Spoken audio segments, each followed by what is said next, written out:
him at SIR, and he told me to get there when they took their lunch break.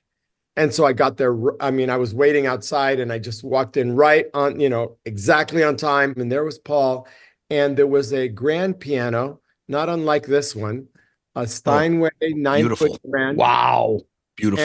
And exactly like that. And it had a big canvas cover on it because, Kiss had no use for a piano on stage.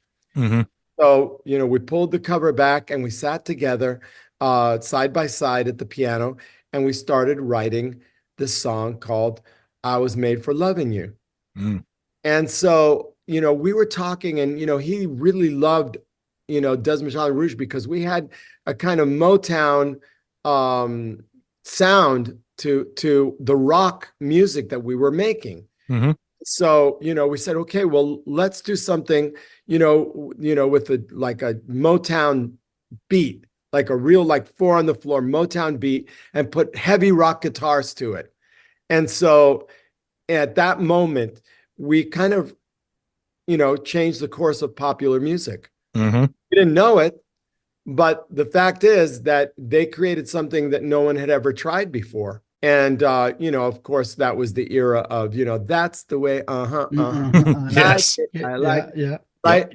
But, I Was Made for Loving You was different because it had this grand, like operatic beginning, tonight I will give it all to you. It was like Romeo and Juliet. Yeah.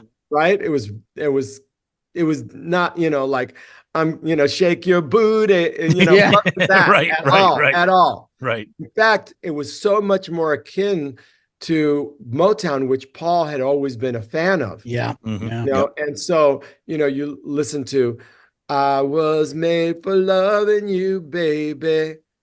Standing in the shadow of love. Yeah. Exactly. Yeah. Right? We were like going down that lane. I was as surprised as everyone else that, suddenly it was coming out of the speakers everywhere. Everywhere I go in a cab, and, it was a hit.